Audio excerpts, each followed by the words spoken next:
Assalamualaikum warahmatullahi wabarakatuh. Halo semuanya, saya Naku Sulisewati dari kelas Komunikasi Internasional dari Universitas Muhammadiyah Malang dengan dosen pengampu Bapak Muhammad Agus Aufia. Baiklah, pada kesempatan kali ini saya akan membahas mengenai pertanian, petani, dan juga ketahanan pangan di Indonesia pada khususnya dengan narasumber Bapak Umar Kuat. Beliau merupakan seorang petani yang mampu mengembangkan pertanian desa menjadi pertanian kota yang memanfaatkan banyak perkembangan teknologi seperti mesin-mesin pertanian yang bisa menunjang pekerjaan seorang petani agar lebih mudah dari sebelumnya. Selamat sore Bapak, bagaimana kabarnya? Ya, baik-baik, sehat. Alhamdulillah. Pada kali ini kami akan berbincang-bincang dan juga mendiskusikan apa saja yang bisa dilakukan oleh petani desa untuk bertahan hidup dari hasil tani yang mereka miliki. Baik Bapak, boleh sharing kepada kita semua tanaman apa saja yang sudah Bapak budidayakan selama ini yang pastinya menguntungkan bagi Bapak sebagai seorang petani? Ya, pertama-tama kita ucapkan selamat sejahtera kepada petani Indonesia, khususnya di Mojokerto yang subur makmur. Ada kesempatan kita kembangkan jadi tanaman yang berguna untuk bangsa.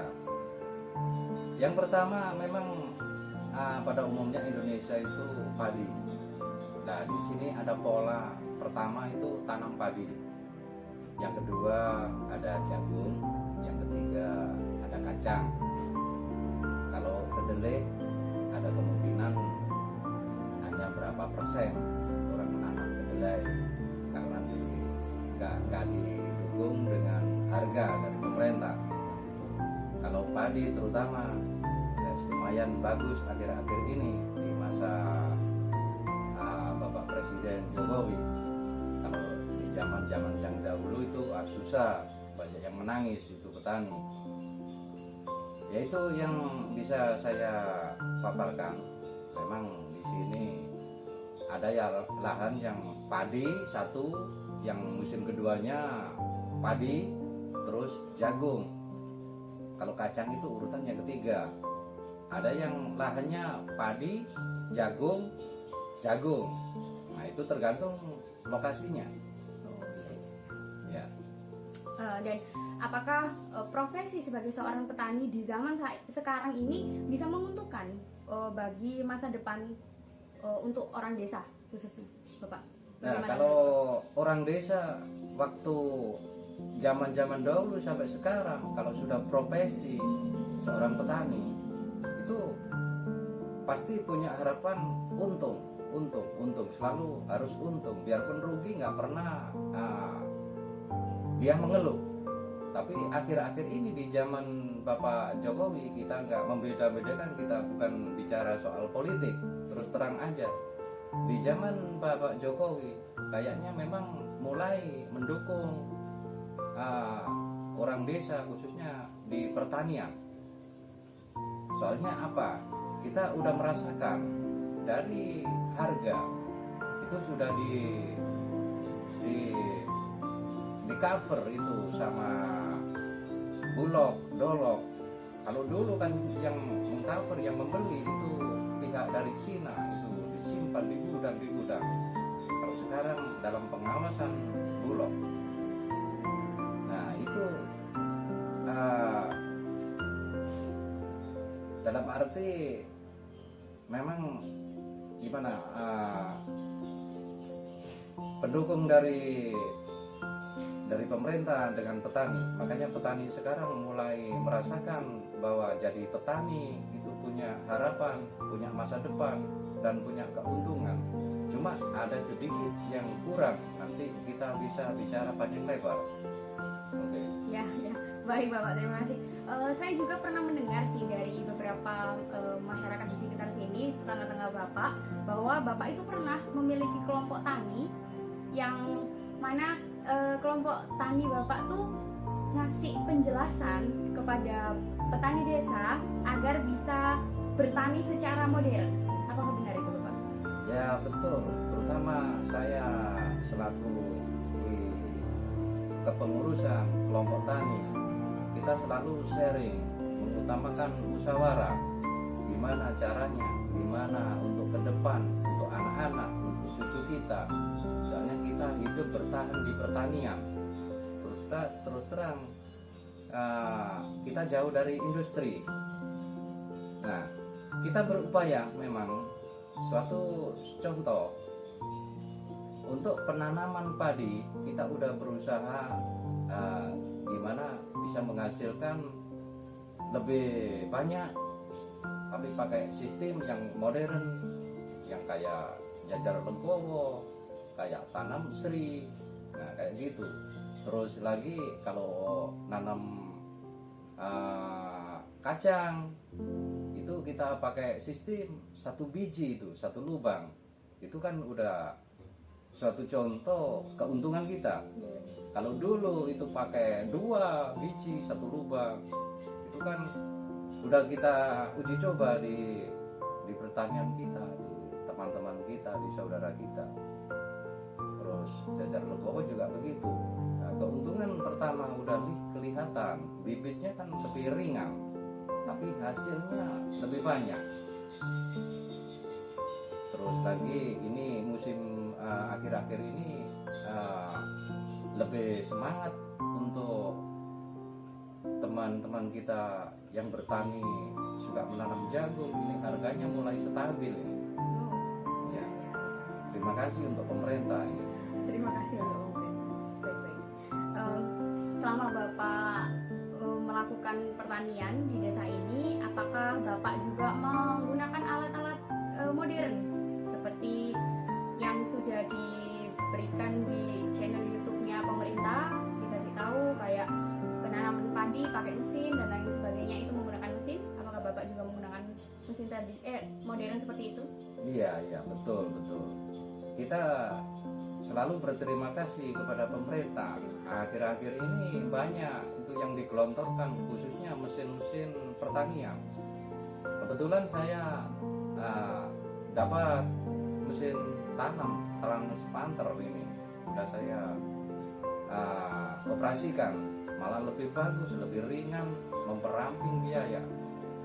Terus lagi saya juga berinovasi kreatif, saya bikin alat, bikin sendiri, seperti kayak alat memipil kacang, itu saya bikin sendiri. Ya memang kita butuh kreatif.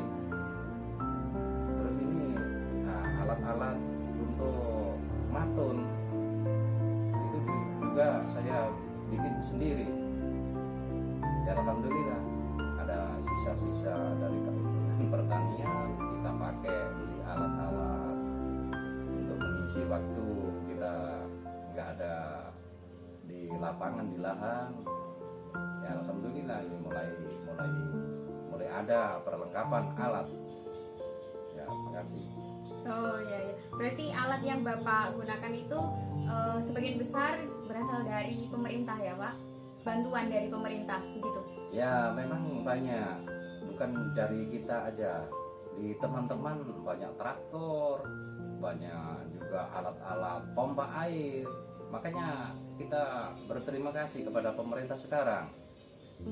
Kayaknya pemerintah sekarang banyak dukungan ke sektor pertanian. Oh, sektor Iya, pertanian. Lebih itu ya. Karena sekarang kan musim corona juga Bapak kan Ya. kayak ketahanan pangan Indonesia tuh lebih keforsir lagi gitu loh.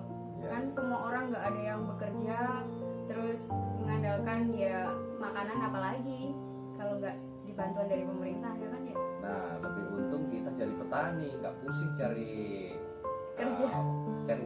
cari istilahnya stok makanan. Kita khususnya beras punya sendiri. Ya. Ya. Oke baik. Tidak beli lagi ya. Nggak beli. Dan selama Bapak menggunakan mesin-mesin modern seperti itu, adakah kesenjangan biaya dan juga hasil yang dihasilkannya dari sebelumnya, pertanian tradisional sebelumnya? Ya jelas banyak keuntungan kalau kita pakai banyak menyerap anggaran, bisa 2 lipat, bisa 3 lipat dari kita menjalankan mesin. Karena mesin pertama udah dibantu mesin, nggak beli. Apalagi kita kreatif, bisa bikin sendiri. Ya ikuti zaman, kita bisa contoh-contoh di buka-buka di YouTube itu kan banyak inovasi-inovasi pertanian modern, alat-alat harus bikin sendiri. Ya kita nggak menunggu, nggak minta, selalu minta kepada pemerintah. Kita memang dituntut kreatif. Kalau ingin maju, kalau ingin memperamping anggaran, ya kita memang harus kreatif. Ya nggak kayak zaman dulu lagi, selalu cangkul gitu. Nah, terus lagi memang perbandingan kita pakai mesin dengan orang, banyak sekali anggaran yang tersisa. Itu keuntungan pertama kita. Oh iya, baik-baik. Biasanya tuh hasil panen yang Bapak peroleh itu biasanya langsung Bapak jual ke pedagang atau pemasok gitu, atau Bapak tuh tandon dulu, nanti lah kalau belum musimnya baru kita jual, atau seperti apa Bapak? Nah, itu selalu kita sarankan kepada teman-teman petani, kalau ingin untung 2 kali lipat sampai 3 kali lipat, kita harus punya sistem Manajemen. Nah, kita harus berpolitik sedikit dalam bertani. Dalam arti gini, sebelum kita panen, paling enggak kita buka, ada tabungan enggak untuk biaya, kan gitu. Kalau nggak ada tabungan, sementara kita pinjam-pinjam lah, ya syukur nggak sampai pinjam. Nah begitu panen, kita lihat situasi. Kalau situasinya pasar bagus, kita jual langsung, tidak apa-apa. Tapi saya biasanya menggunakan pola, saya simpan dulu, nunggu situasi berapa bulan baru kita keluarkan. Gitu. Segala macam hasil, biarpun kita panen padi, biarpun kita panen kacang, itu saya simpan dulu berapa bulan. Jagung, nunggu situasi harga pasar, kalau bagus baru saya keluarkan. Lain kalau dulu nggak nunggu nyimpan. Kalau di zaman dulu itu orang memang susah cari uang, biasanya malah langsung dijual. Ada yang masih di sawah itu udah dipanggil lah itu pedagang. Aduh, gimana ini? Ya alhamdulillah, ini ya mudah-mudahan pemerintah selalu mendukung kita jadi petani supaya ada kesuksesan dalam hidup, bisa membawa kita ke setara dengan orang-orang kanan kiri kita, Kelas sekitar sosial kita. menengah ke Iya. atas ya. Iya. Iya. Baik-baik. Menurut Bapak, pendapat Bapak nih mengenai isu-isu belakangan ini yang banyak sekali petani tuh masih kecewa terhadap pemerintah, karena pemerintah itu bisa dibilang masih suka mengimpor bahan pangan dari luar negeri dibandingkan memasok hasil panen dari para petaninya sendiri di Indonesia ini. Bagaimana menurut Bapak mengenai isu tersebut? Nah kalau soal isu, memang dari dulu begitu-begitu aja itu pemerintah selalu impor. Masalahnya yang saya dengar, orang mengimpor itu nggak tahu siapa, itu tinggal tanda tangan, keuntungannya udah berlipat-lipat, mungkin jutaan, mungkin miliaran, itu mungkin bisa triliunan. Ya makanya kita selalu berharap kepada pemerintah. Akhir-akhir ini memang yang saya rasakan mulai tertata dari pemerintahan Pak Jokowi ini. Ya kalau dibanding dengan dulu, kalau sekarang hampir bisa dikatakan 70% petani kita udah merasakan kesejahteraannya. Cuma tetap masih kurang.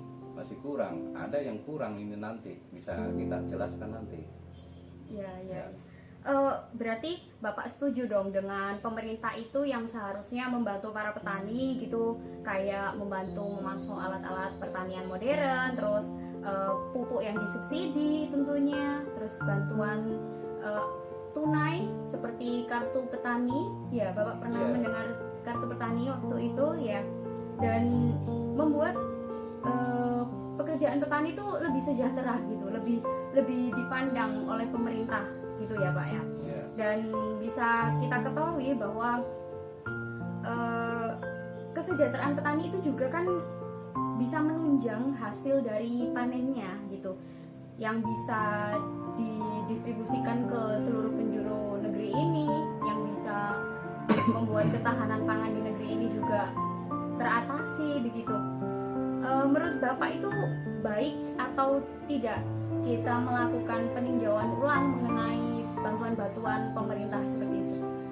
Ini sebelum kita memperluas pengalaman kita yang di lapangan dengan isu-isu yang bermacam-macam bagi teman-teman kita, ini saran saya, kalau bisa nanti dibawa kemana nggak tahu saya. Ya insya Allah ya. Ya, kalau peralatan udah saya akui, memang saya akui hebat pemerintah sekarang. Memang banyak itu alat-alat, terutama alat modern untuk pendukung pangan, swasembada pangan. Nah, kalau soal subsidi begini, ini menurut pendapat saya pribadi, terus ya nggak bisa dikatakan umum ya. Kalau soal subsidi, kalau bisa tolong segala macam subsidi, khususnya itu di pupuk. Kita kan selalu kebingungan pupuk, sulit pupuk disubsidi, pupuk udah di gimana dibagi sekian. Memang betul itu prinsip dari pemerintah. Kita memang punya lahan, punya sawah yang sudah kena cemar kimia, mungkin kimia dari atas ya, limbah yang dari atas nggak tahu itu, mungkin uap-uap perusahaan, mungkin yang di tanah itu banyak petani teman-teman kita yang pakai racun-racun itu. Terus terang kalau saya dengan teman-teman, kalau nggak darurat nggak pakai obat-obat kayak kimia itu, kita selalu menggunakan yang organik. Oh, yang dimaksud itu obat hama seperti itu Bapak? Iya, kita kan bisa bikin sendiri itu, menurut pengalaman orang dulu, menurut kreatifan kita, lihat di YouTube itu cara bikin obat-obat yang dari alam itu, dari dedaunan, dari apa saja itu kan bisa, dari empon-empon. Nah, itu yang bisa saya kerjakan akhir-akhir ini. Terus lagi kalau subsidi, menurut saya sekalian dihapus itu subsidi pupuk, asalkan hasil panen kita itu pemerintah yang beli dengan harga yang standar. Dalam arti standar ya jangan murah-murah lah, ya jangan mahal-mahal. Standarnya berapa? Kita kan hidup kebersamaan. Ada yang nggak punya sawah pasti beli beras. Nah, kita yang punya lahan, beras berlimpah. Makanya kita biar dengan teman-teman, dengan saudara petani bisa sejahtera. Nah, benar-benar dipantau. Maksudnya itu pemerintah benar-benar memantau harga, terutama kalau bisa. Mungkin ya dengan cara berpikir saya sebisanya ya, kita nggak pernah sekolah, terus terang aja. Gambarnya gini, kita panen, tapi pemerintah yang beli, biar kita nggak disubsidi pupuk. Kayak kemarin pemerintah meluncurkan kartu, kita ambil di agen resmi, padahal kita udah mengusulkan permintaan berapa kilo, berapa kuintal. Kenyataannya sulit, sedangkan masa tanaman kita membutuhkan harus dengan pupuk hari ini, sekarang. Mungkin bisa dikategorikan terlambat 2 hari 3 hari nggak apa-apa, tapi kalau 1 minggu terlambat itu kan sudah merugikan petani, bisa hasil kita berkurang. Nah, kalau memang bicara soal subsidi, kalau menurut saya lebih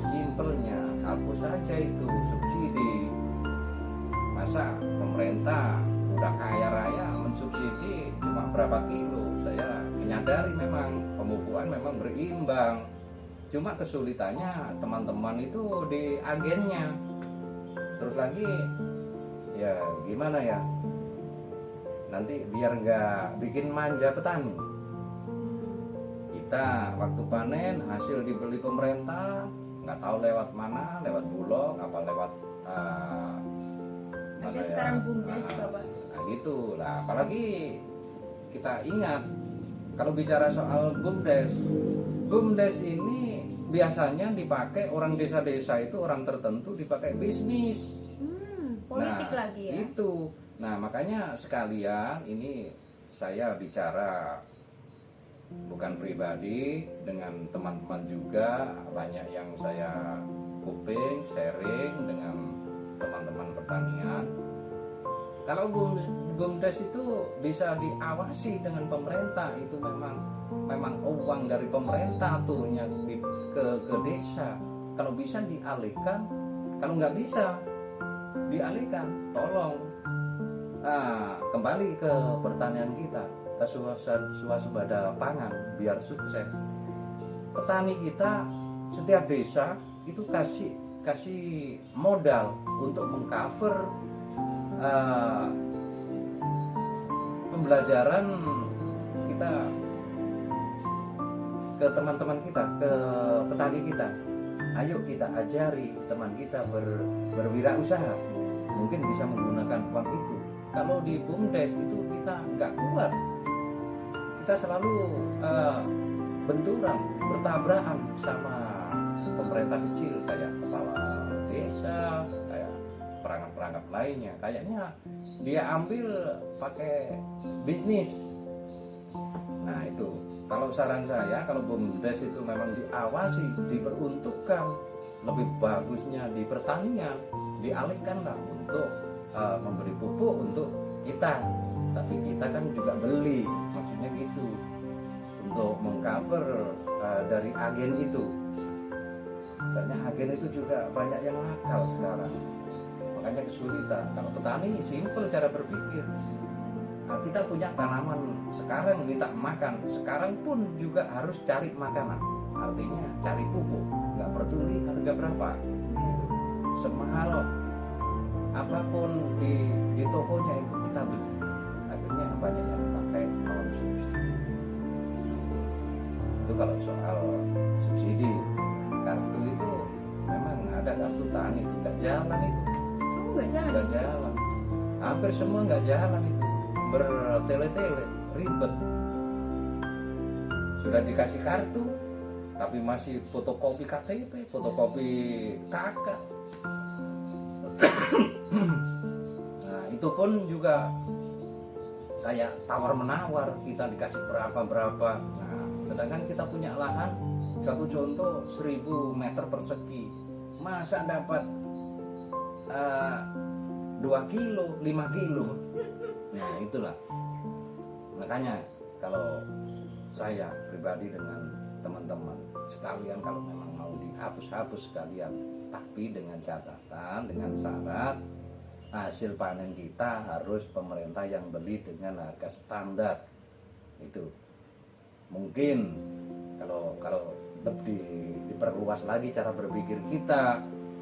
Kalau bisa tolong pemerintah ngasih dana anggaran khusus untuk orang tani, tapi di setiap desa untuk membangun lumbung desa, untuk mengcover lumbung padi, untuk mengcover hasil pertanian sedesa.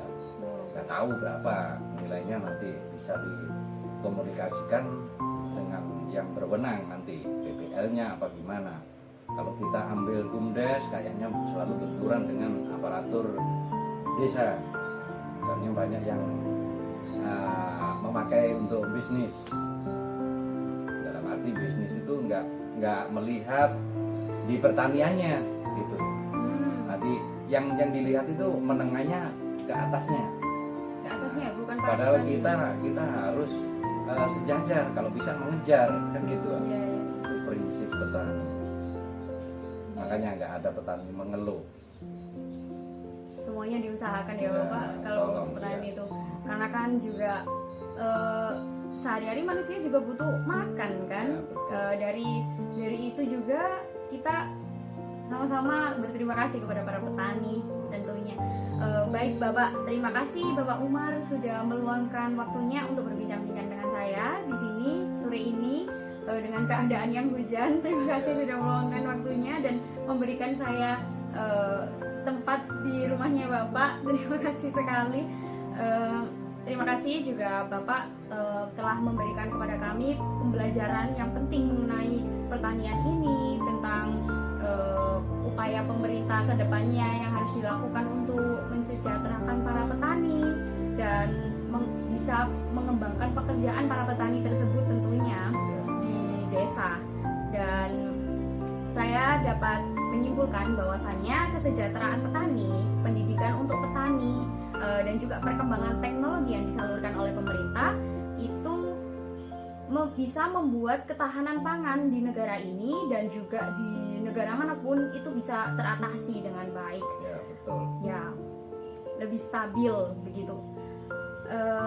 Dengan petani memiliki pengetahuan yang lebih dan maka mereka juga akan menghasilkan hasil yang lebih pula dengan mutu yang sehat, dengan mutu yang aman, terjamin, yang bisa disalurkan di seluruh penjuru negeri ini.